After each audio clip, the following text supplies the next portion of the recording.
Mulai dari kisah Nabi Adam, saya pelan-pelan. Nabi Adam saat diciptakan oleh Allah, kemudian diberikan informasi bahwa beliau akan bertugas di bumi, beraktivitas di bumi. Disampaikan di Quran surah kedua ayat 30, paling kiri sebelah atas. Wa idh qala rabbuka lil malaikati inni ja'ilun fil ardi khalifah. Kata Allah, dan pelajari, ingat ketika kami menyampaikan pada para malaikat, kami akan menugaskan satu makhluk, manusia namanya Adam, di bumi tugasnya. Untuk menjalani hidup di bumi.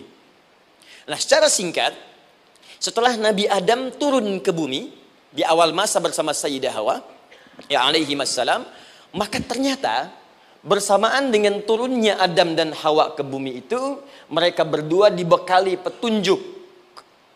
Yang dengan petunjuk itu, ini yang dahsyat. Allah jamin semua aktivitas hidupnya, dari mulai yang sederhana sampai yang kompleks, pasti jika diikuti petunjuk ini, dia akan senang menjalaninya, dan akan tenang mendapatkan hasilnya. Ya, perhatikan kalimatnya.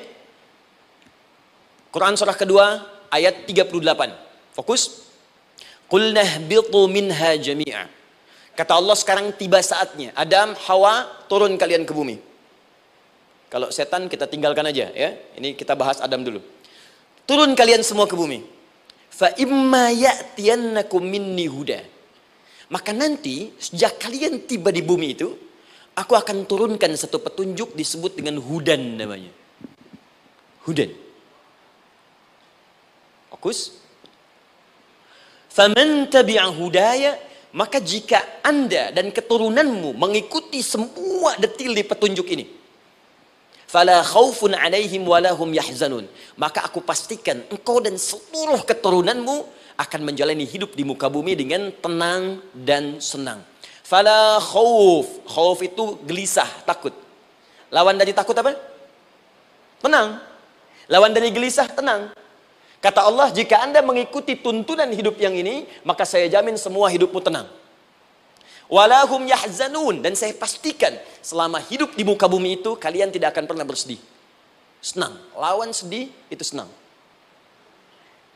Jadi ternyata kita itu diminta tugas di bumi itu bukan untuk dipersulit.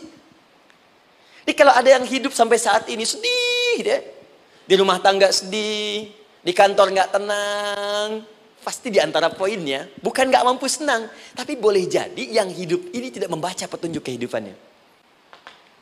Anda kerja di perusahaan, teman-teman ada yang di Pertamina, ada yang di yang lain. Kalau Anda nggak ikuti petunjuk, kan pekerjaan tidak akan berlangsung dengan nyaman, kan?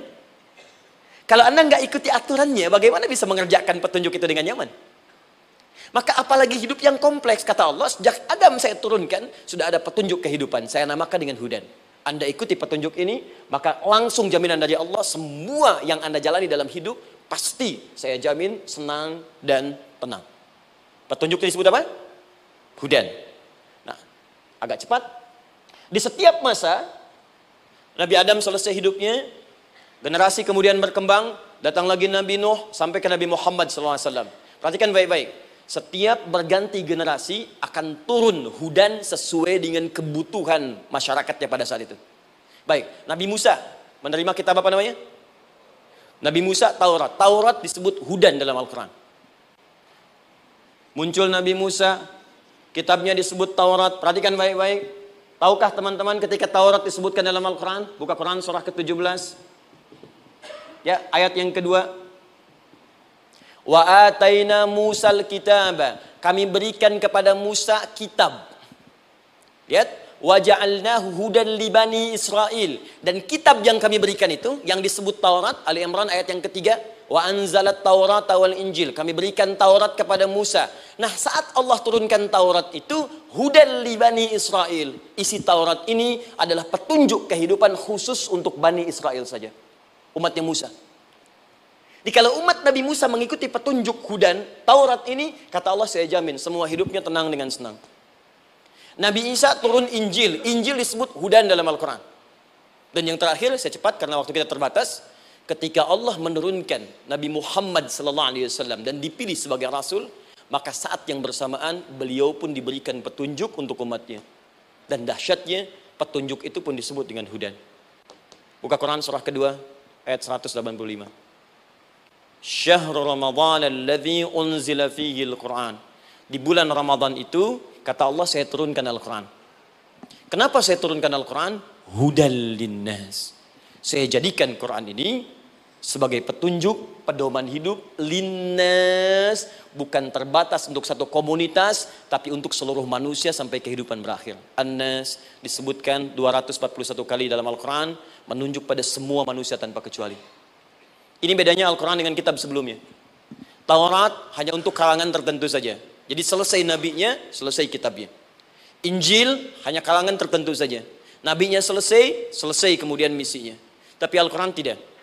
Ini kalimat pertama langsung dari Allah, walaupun nabinya wafat, tapi karena Al-Qurannya didesain oleh Allah untuk seluruh manusia sampai kehidupan berakhir, maka pasti Al-Quran itu di setiap masa akan mampu dijadikan pedoman dalam kehidupan.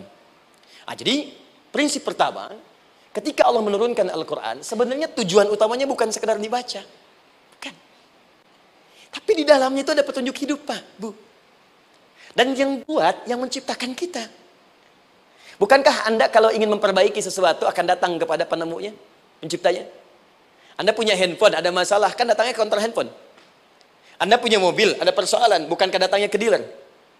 Sekarang kita ingin tahu persoalan hidup kita. Ingin tahu gambaran hidup kita. Ingin tahu misi dan visi hidup kita. Kemana kita kemudian bertanya? Pada pencipta kita. Nah, kata Allah, ketika saya utus manusia pertama kali ke bumi, saya sudah turunkan bagaimana cara menjalani kehidupannya. Dan ternyata berita baiknya untuk kita diberikan oleh Allah satu petunjuk utuh, langsung disebutkan, isinya disebut dengan Al-Quran. Jadi dari Al-Fatihah sampai dengan An-Nas, dia bukan bacaan biasa.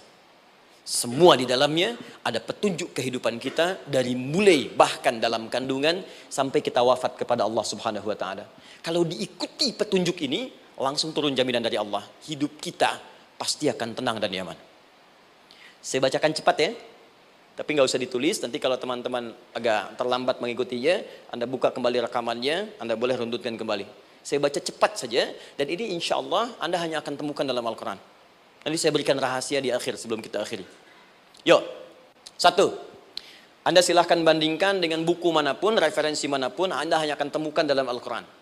Dari sejak sebelum lahir, bagi perempuan yang tengah mengandung, langsung Allah berikan tuntunan bagaimana agar kandungan itu berjalan dengan sehat, nyaman, dan mudah ke persalinan. Quran surah ke-7 ayat 189. Perkembangannya bisa diamati dan dicek kemudian, ya baik ke dokter atau yang lain. Nanti perkembangannya disebutkan di Quran surah ke-22 ayat ke-5. Dirinci lagi di Quran surah ke-23 ayat 11 dari 9 sampai dengan 13. Kemudian mulai terlahir, dari lahiran diberi petunjuk oleh Allah. Nih, berikan ASI, maksimal 2 tahun. Kalau ingin berhenti sebelum 2 tahun, boleh, begini caranya. Quran surah kedua ayat 233. Dari sampai usia 2 tahun, menjelang balik, kata Allah berikan 4 pendidikan dini. Ini turunannya, disebutkan 1, 2, 3, 4. Jika Anda ajarkan ini, maka anak ini akan tumbuh. 1, dekat dengan Allah. 2, dijamin taat pada orang tuanya. 3, dia akan baik dengan lingkungannya. Dan 4, dia akan bertahan dalam kebaikan sampai dia dewasa. Quran surah ke-31 ayat 13 sampai dengan 19. Usia 7 tahun, ya mulai dia balik misalnya, dia akan mulai belajar. Bagaimana cara belajar yang baik supaya cepat paham, gampang mengerti. Turun Quran surah ke-9 ayat 122. Amalannya di Quran surah 96 ayat yang pertama. Kemudian rinciannya diturunkan di Quran surah kedua ayat 282 di ujung ayatnya. Lalu bagaimana mencari sekolah yang bagus, majlis yang baik, guru-guru yang baik, diturunkan Quran surah ke-58 ayat ke-11. Dicontohkan tentang Maryam dan Nabi Isa alaihissalam di Quran surah ketiga ayat 35 sampai dengan 37. Naik lagi, dia mulai dewasa, ya mulai bergaul, bahkan kadang-kadang merantau, punya tempat komunitas berbeda. Bagaimana supaya dia bergaul tidak terpengaruhi lingkungan yang tidak baik. Maaf ya, kadang-kadang ibu yang sudah mengandung, melahirkan, ayah mencari nafkah, tiba-tiba anak pergi bahkan ke kampus, ke sekolah, dapat teman yang gak bagus, pulang-pulang mengecewakan Anda. Dan bagaimana menemukan tempat-tempat yang baik untuk bisa menjaga perilaku anak ini? Ditemukan nanti di Quran surah ke-49 ayat ke-13-nya. Dirinci perkembangannya di Quran surah ke-12 Yusuf ayat 2 sampai dengan ayat 29-nya. Sampai ketika dia akan mulai kemudian menikah. Kata Allah, pilih pasangan yang baik dengan ta'aruf, berikan mahar yang sempurna. Quran surah keempat ayat keempat. Kemudian dia mulai menikah. Kata Allah, sebelum menikah, pelajari dulu fikih nikah. Banyak orang yang menikah, tapi karena tidak belajar tentang persoalan rumah tangga, apa yang akan terjadi di rumah tangganya. Detil Pak, Bu. Kata Allah, ini, kalau kamu berbuat begini, akan ada miskomunikasi. Kalau ada miskomunikasi, persoalan